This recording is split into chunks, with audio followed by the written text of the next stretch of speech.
اس وقت اللہ تبارک و تعالیٰ اپنی عظیم الشان عدالت لگائیں گے۔ اللہ تبارک و تعالیٰ فرشتوں کو حکم دے گا کہ تمام لوگوں کو ان کے اعمال نامے تھما دیے جائیں۔ نیک لوگوں کو دائیں ہاتھ میں نامہ اعمال پکڑایا جائے گا اور ان کے چہرے خوشی سے کھل اٹھیں گے۔ ہزاروں سال کے انتظار کے بعد اگر نامہ اعمال دائیں ہاتھ میں پکڑایا جائے تو ان کی خوشی کا کیا ٹھکانہ ہوگا، جبکہ کفار اور مشرکین کے چہرے نامہ اعمال کو بائیں ہاتھ میں پکڑائے جانے کی وجہ سے جو کہ پہلے ہی کالے تھے مزید سیاہ ہو جائیں گے۔ اس نامہ اعمال میں انسان کی چھوٹی سی چھوٹی نیکی یا بدی درج ہوگی اور ہر انسان اس کو مانے گا کہ ہاں یہ نیکی یا بدی میں نے ہی کی ہے۔ جیسے دنیا میں اگر کوئی پاس ہو جائے تو وہ خوشی سے چھلانگے لگاتا ہے اور رزلٹ کارڈ اپنے دوستوں کو اور گھر والوں کو دکھاتا پھرتا ہے، اسی طرح سے اہل ایمان اپنا نامہ اعمال ایک دوسرے کو دکھائیں گے۔ اس خوبصورت اور دل فریب منظر کو اللہ پاک قرآن پاک میں یوں بیان فرماتا ہے، اور لوگ کہیں گے کہ آؤ اور میرا نامہ اعمال پڑھو، جبکہ اس روز کفار اور مشرکین کے چہروں کی سیاہی میں کچھ اور بھی اضافہ ہو جائے گا اور وہ ذلت کی پستی میں مزید دھنس جائیں گے اور شرم سے سر اٹھانے کے قابل نہیں ہوں گے۔ حسرت اور ندامت سے وہ اپنے چہرے کو چھپائیں گے۔ تمام کفار کہیں گے کہ کاش ہمیں نامہ اعمال ہمارے ہاتھوں میں نہ دیا جاتا۔ کفار حیرت سے نامہ اعمال کو دیکھیں گے کہ یہ کیسا اعمال نامہ ہے کہ جس میں چھوٹی سی چھوٹی چیز بھی لکھی گئی ہے، اور وہ اپنے سروں کو پیٹیں گے۔ اس تقسیم کے بعد سوال و جواب کا سلسلہ شروع ہو جائے گا۔ حضرت انس رضی اللہ تعالی عنہ سے روایت ہے کہ آپ صلی اللہ علیہ وآلہ وسلم نے ارشاد فرمایا کہ عورتوں سے سب سے پہلے نماز کے بارے میں سوال کیا جائے گا کہ اپنی نمازوں کو پابندی کے ساتھ اپنے وقت پر ادا کیا تھا یا نہیں۔ پھر شوہر کے بارے میں سوال ہوگا کہ اس کے ساتھ کیسا برتاؤ کیا تھا۔ حضور نبی کریم صلی اللہ علیہ وآلہ وسلم نے ارشاد فرمایا کہ قیامت کے دن سب سے پہلا سوال کسی بھی مسلمان سے نماز کے بارے میں کیا جائے گا۔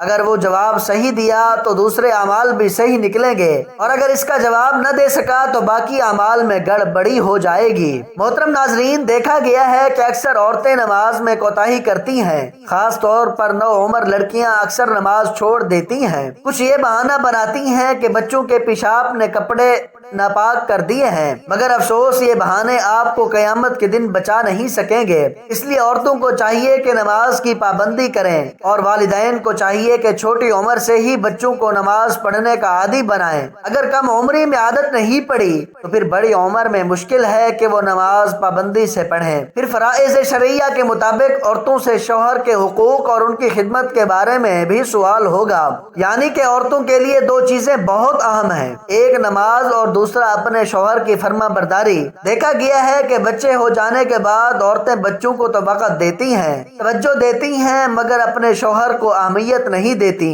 اور قیامت کے دن دوسرا سوال ہی آپ سے شوہر کی فرما برداری سے متعلق ہوگا۔ اس لیے عورتیں اگر صرف اپنی دو چیزیں سیدھی کر لیں، نمبر ایک نماز اور دوسرا اپنے شوہر کی فرما برداری، تو یہ دو چیزیں ان کو جنت میں لے جانے کے لیے کافی ہیں۔ جب تمام لوگوں سے ان کے حقوق کی ادائیگی کے بارے میں سوالات کر لیے جائیں گے تو میدان حشر کا آخری مرحلہ شروع ہو جائے گا، اور اعمال کو تولنے کے لیے میزان سجا دیا جائے گا۔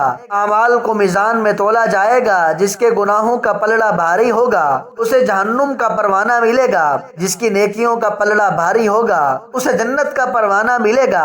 اس وقت پھر حضور پاک صلی اللہ علیہ وسلم اپنی امت کے گناہگاروں کے لیے شفاعت کا ذریعہ بنیں گے، اور اللہ تبارک و تعالی آپ صلی اللہ علیہ وآلہ وسلم کی شفاعت قبول فرمائیں گے، اور آقا کریم اپنی امت کے گناہگاروں کو بخشوا کر اپنے ساتھ لے کر جنت میں داخل ہو جائیں گے۔ اللہ پاک سے دعا ہے کہ اللہ پاک ہمیں آخرت کی تیاری کرنے کی توفیق عطا فرمائے، اور ہمیں 5 وقت با جماعت نماز ادا کرنے کی بھی توفیق عطا فرمائے، آمین ثم آمین۔ محترم ناظرین، آج کی میری اس انفارمیشن ویڈیو کو لائک اور میرے اسلامی چینل باب روشنی کو سبسکرائب کر دیجئے۔ جزاک اللہ خیرن کثیرا۔